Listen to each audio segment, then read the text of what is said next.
ಎಲ್ರಿಗೂ ನಮಸ್ಕಾರ. ವೇದಿಕೆ ಮೇಲಿರ್ತಕ್ಕಂಥ ಎಲ್ಲ ಗಣ್ಯರಿಗೂ ನಮಸ್ಕಾರ. ಈಗಾಗಲೇ ನಾನೇನು ಮಾತಾಡಬೇಕು ಅಂತ ಬಂದಿದ್ದೆ ಅದನ್ನೆಲ್ಲಾನು ನಮ್ಮ ವೀರಕಪುತ್ರ ಶ್ರೀನಿವಾಸ್ ಅವರು ಆ ಸ್ಕ್ರೀನಲ್ಲೆಲ್ಲ ಅವರೇ ಮಾತಾಡ್ಬಿಟ್ಟಿದ್ದಾರೆ. ಮತ್ತೊಬ್ಬರ ಅಭಿಮಾನಿ ಹಾಡು ಬರೆದು ಬಿಟ್ಟಿದ್ದಾರೆ, ಎಲ್ಲ ಬರೆದಿದ್ದಾರೆ. ಈಗ ನಾನು ಏನು ಮಾತಾಡಬೇಕು ಅನ್ನೋದು ನನಗೆ ಚಾಲೆಂಜು. ಇಲ್ಲಿ ಚಾಲೆಂಜಿಂಗ್ ವಿಷಯ ಏನು ಅಂದರೆ, ಅವ್ರ ಬಗ್ಗೆ ಎಷ್ಟು ಮಾತಾಡಿದ್ದಾರೆ, ಎಷ್ಟು ಹಾಡು ಮಾಡಿದ್ದಾರೆ, ಅದೆಲ್ಲದಕ್ಕಿಂತ ಹೆಚ್ಚಾಗಿ ಒಂದು ವಾರ ಪೂರ್ತಿ ಮಾತಾಡ್ಬೋದು. ಅಷ್ಟು ವಿಷಯಗಳು ನಮ್ಮ ನಾಗೇಂದ್ರ ಪ್ರಸಾದ್ ಅವರ ಬಗ್ಗೆ ಇದೆ. ಸೊ ಹಾಗಾಗಿ ಶ್ರೀರಾಮ್ಪುರದ ಗಲ್ಲಿಗಳಿಂದ ಮಚ್ಚುಗಳು ಬಂದಿದೆ, ಪೆನ್ನುಗಳು ಬಂದಿದೆ. ಮಚ್ಚು ಹಿಡಿದವರೆಲ್ಲ ಮರೆಯಾಗೋದ್ರು, ಪೆನ್ ಹಿಡಿದವರೆಲ್ಲ ಇವತ್ತು ಇಡೀ ಭಾರತದಾದ್ಯಂತ ಆರಾಧಿಸ್ತಾ ಇದ್ದಾರೆ. ಅಷ್ಟೇ ಡಿಫರೆನ್ಸ್ ಮಚ್ಚಿಗೂ ಪೆನ್ನಿಗೂ. ಜೀವನನ ನಾವೆಲ್ಲಿ ಹುಟ್ಟಿದ್ವಿ ಅನ್ನೋದು ಮುಖ್ಯ ಅಲ್ಲ, ಎಲ್ಲೇ ಹುಟ್ಟಿದ್ರು ಹೇಗೆ ಬೆಳೆದ್ವಿ ಅನ್ನೋದು ಮುಖ್ಯ ಆಗುತ್ತೆ. ಅದಕ್ಕೆ ಅದ್ಭುತವಾದಂಥ ಒಂದು ಉದಾಹರಣೆ ನಾಗೇಂದ್ರ ಪ್ರಸಾದ್ ಅವರು. ಅವ್ರು ಬರೆದಂಥ ಹಾಡುಗಳು, ಈಗ ಮಾಸ್ ಹೀರೋಗಳಿಗೆ ಮಾಸ್ ಸಾಂಗ್ ಬರೀತಾರೆ, ಕ್ಲಾಸ್ ಹೀರೋಗಳಿಗೆ ಕ್ಲಾಸ್ ಸಾಂಗ್ ಬರೀತಾರೆ. ಆದರೆ ಹೆಣ್ಮಕ್ಳಿಗೆ ಅಂತ ಬರೆದಿರೋ ಸಾಂಗು ಗಂಡು ಮಕ್ಕಳಿಗೆ ಇಷ್ಟ ಆಗುವಂಥದ್ದು ಅದು one and only Nagendra Prasad ಅವರು ಬರೆಯುವಂಥ ಸಾಹಿತ್ಯದಿಂದ. ಅದಕ್ಕೆ ನನ್ನ ಸಿನಿಮಾನೇ ಉದಾಹರಣೆ. ಜೊತೆ ಜೊತೆಲಿ ಸಿನಿಮಾದಲ್ಲಿ ಓ ಗುಣವಂತ ಸಾಂಗು ನನಗೋಸ್ಕರ ಬರೆದ್ರು. ಆ ಸಾಂಗ್ನ ನಾವು ಶೂಟ್ ಮಾಡೋದಕ್ಕೆ ಕುಲ್ಲು ಮನಾಲಿಗೆ ಹೋಗ್ತಾ ಇದ್ವಿ. ಆಗೆಲ್ಲ ನಮಗೆ ವಾಕ್ಮ್ಯಾನು ಮತ್ತು ಸಿ ಡಿ ಇದ್ದಿದ್ದು. ನಮ್ಮ ದಿನಕರ್ ಸರ್ ಸಿ ಡಿನಲ್ಲಿ ಆ ಸಿ ಡಿ ಕೊಟ್ಬಿಟ್ಟು ಈ ಸಾಂಗ್ನ ಲಿಪ್ಪು ಪ್ರಾಕ್ಟೀಸ್ ಮಾಡಿ ನಿಮ್ಗಲ್ಲಿ ಯೂಸ್ ಆಗುತ್ತೆ ಅಂತ ಹೇಳಿದ್ರು. ಆದರೆ ನಾನು ಟ್ರೈನಲ್ಲಿ ಹೋಗ್ಬೇಕಾದ್ರೆ ಉದ್ದಕ್ಕೂ ಕೇಳ್ಕೊಂಡು ಹೋಗಿದ್ದು ಸುಮ್ಮನೆ ಹಾಡು.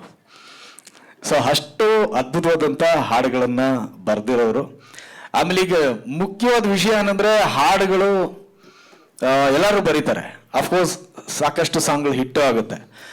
ಆದ್ರೆ ನನ್ನ ಮಗಂದು 3000 ಹಾಡಿಗೆ 3000 ಹಾಡು ಹಿಟ್ ಆಗೋದಿದೆಯಲ್ಲ, that is only Nagendra Prasad. ಯಾವ ಹಾಡು ತಗೋತೀರಾ ಅವ್ರದ್ದು?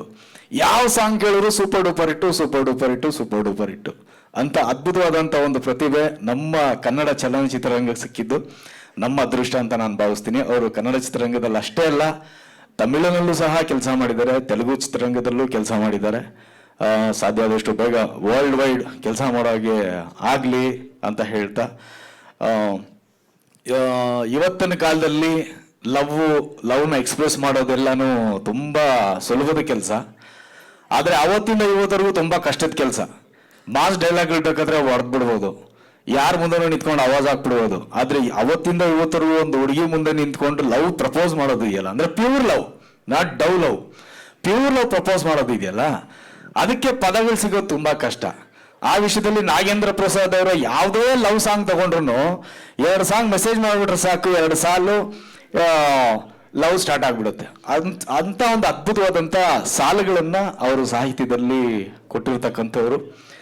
ಚಿ ಉದಯಶಂಕರ್ ಅವರು ಆದ್ಮೇಲೆ, sir what A coincidence sir, ಅಪ್ಪಾಜಿ ಅವ್ರ ಹೆಸರು ಹೇಳ್ತಾ ಇದ್ದೀನಿ, ನೀವು ಬಂದ್ರಿ.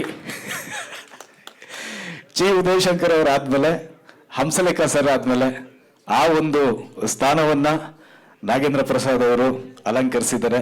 ಅಂದ್ರೆ ಎಲ್ಲ ಒಂದು ವಿಭಾಗದಲ್ಲೂ ಸಹ ಎಲ್ಲ ಹಾಡುಗಳನ್ನು ಸಹ ಅವರು ಬರವಣಿಗೆಯ ಮುಖಾಂತರ, ಬರೆಯೋದ್ರ ಮುಖಾಂತರ ನಮ್ಮನ್ನೆಲ್ಲನೂ ಸಹ ರಂಜಿಸಿದ್ದಾರೆ. ಬಹಳಷ್ಟು ಕನ್ನಡ ಚಿತ್ರರಂಗವನ್ನು ಸಹ ಪ್ರಸಿದ್ಧಿಯನ್ನು ಮಾಡಿದ್ದಾರೆ. ಆ ತಾಯಿ ಭುವನೇಶ್ವರಿ ಅವರಿಗೆ ಮತ್ತಷ್ಟು ಆಯುಸ್ಸು, ಆರೋಗ್ಯ, ಸುಖ, ಶಾಂತಿ, ನೆಮ್ಮದಿ, ಯಶಸ್ಸು ಕೊಟ್ಟು ಮತ್ತಷ್ಟು ಅದ್ಭುತವಾದ ಸಾಲುಗಳನ್ನು ಬರೆಯುವಂಥ ಶಕ್ತಿಯನ್ನು ಕೊಡಲಿ ಅಂತ ಹಾರೈಸ್ತೀನಿ. Thank you so much. ಒಳ್ಳೆಯದಾಗಲಿ. ನಮಸ್ಕಾರ. ಅಂಡ್